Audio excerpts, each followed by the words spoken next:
നമസ്കാരം മലയാളി വാർത്തയിലേക്ക് സ്വാഗതം.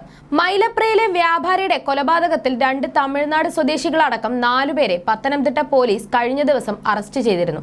ഷർട്ടിടാതെ നിൽക്കുന്ന ജോർജിന്റെ കഴുത്തിലെ 6 പവനിലധികം വരുന്ന സ്വർണ്ണമാല കൈക്കലാക്കാൻ വേണ്ടിയാണ് ഓട്ടോ ഡ്രൈവർ പത്തനംതിട്ട സ്വദേശിയും കോർട്ടർ ആരിഫ് എന്നീ പേരുകൾ അറിയപ്പെടുന്ന ഹരീബ്, നിയാസ് അമാൻ, തെങ്കാശി സ്വദേശി മുരുകൻ, എം സുബ്രഹ്മണ്യൻ എന്നിവർ ചേർന്ന് ക്രൂരകൃത്യം ചെയ്തത്.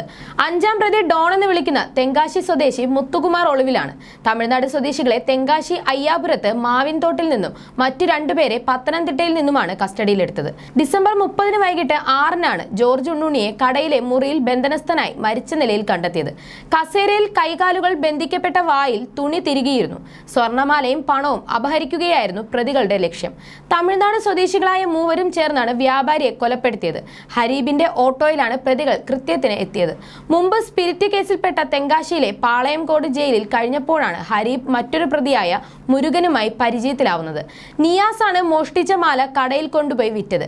CCTV ദൃശ്യങ്ങൾ കേന്ദ്രീകരിച്ച് നടത്തിയ അന്വേഷണത്തിലൊടുവിലാണ് പ്രതികൾ പിടിയിലായത്. പിടിയിലായ 2 തമിഴ്നാട് സ്വദേശികളും കൊടും ക്രിമിനലുകളാണെന്നാണ് ജില്ലാ പോലീസ് മേധാവി വി അജിത് വാർത്താ സമ്മേളനത്തിൽ അറിയിച്ചത്. മുരുകൻ 1996-ൽ കുറ്റാലം കാണാൻ വന്ന ജർമ്മൻ വനിതയെ ഭർത്താവിനെ അടിച്ചു വീഴ്ത്തിയ ശേഷം ബലാത്സംഗം ചെയ്ത അടക്കം 20ഓളം ക്രിമിനൽ കേസുകളിൽ പ്രതിയാണ്. ഓട്ടോ ഡ്രൈവറായ ഹരീബാണ് കവർച്ച ആസൂത്രണം ചെയ്തത്. കൃത്യം നടത്തുന്നതിനായി മുരുകൻ, ബാലസുബ്രഹ്മണി, മുത്തുകുമാർ എന്നിവരെ വിളിച്ച് വരുത്തുകയായിരുന്നു. തെങ്കാശിയിൽ നിന്ന് ബസ്സിൽ വന്നിറങ്ങിയ പ്രതികളെ ഹരീബ് ഓട്ടോറിക്ഷയിൽ മൈലപ്രയിലേക്ക് വിളിച്ചു കൊണ്ടുവന്നു. 3 കടയിൽ കയറ്റി വിട്ടതിന് ശേഷം ഹരീബ് ഓട്ടോറിക്ഷയിൽ കാത്തിരുന്നു. കയർ വാങ്ങാനെന്ന വ്യാജേനെ കടയിൽ കയറിയ പ്രതികൾ ജോർജിനെ ബലം പ്രയോഗിച്ച് കീഴടക്കുകയും കസേരയിൽ കെട്ടിവെക്കുകയുമായിരുന്നു. ബലപ്രയോഗത്തിനിടെ ജോർജിന്റെ വാരിയലിന് ഒടിവുണ്ടായി. ജോർജിന്റെ മരണം ഉറപ്പാക്കിയ ശേഷം കഴുത്തിൽ കിടന്ന 7 പവനോളം വരുന്ന സ്വർണ്ണമാല വലിച്ചു പൊട്ടിച്ചു. മേശവലിപ്പിൽ ഉണ്ടായിരുന്നതും കൈവശം ഉണ്ടായിരുന്നതുമായ പണവും CCTVയുടെ ഹാർഡ് ഡിസ്കും എടുത്ത് പ്രതികൾ പുറത്തു നിർത്തിയിരുന്ന ഓട്ടോയിൽ കയറി ബസ് സ്റ്റാൻഡിലെത്തി. തൊണ്ടി മുതൽ ഹരീബിന് നൽകിയ ശേഷം ഇവർ സ്ഥലം വിട്ടു. ബലപ്രയോഗത്തിനിടെ മാലയുടെ കൊളുത്തും ലോക്കറ്റും ജോർജിന്റെ മടിയിൽ പൊട്ടി വീണ് കിടന്നിരുന്നു. കൃത്യം നടന്ന മണിക്കൂറുകൾക്കകം മാല വിൽക്കാൻ വേണ്ടി ഹരീബ് നിയാസിനെ ഏൽപ്പിച്ചു.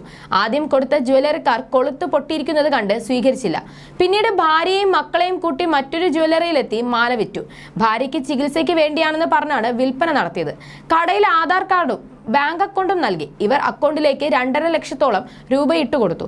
ജോർജിന്റെ കടയിൽ നിന്ന് മോഷ്ടിച്ച പണം ഹരീബും സൂക്ഷിച്ചു. 2.5 ലക്ഷം രൂപ തൊണ്ടി മുതലായി നിയാസിന്റെ പക്കൽ നിന്ന് പോലീസ് കണ്ടെത്തി. ജോർജിന്റെ പോക്കറ്റിൽ നിന്നെടുത്ത 10,000 രൂപ ഹരീബിന്റെ വീട്ടിൽ നിന്ന് ലഭിച്ചിരുന്നു. ഹരീബിന്റെ ഓട്ടോ പോലീസ് കസ്റ്റഡിയിലാണ്.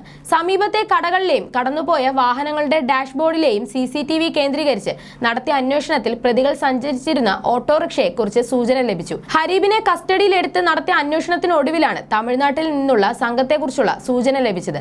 പ്രതികളെ ഇന്ന് കോടതിയിൽ ഹാജരാക്കും.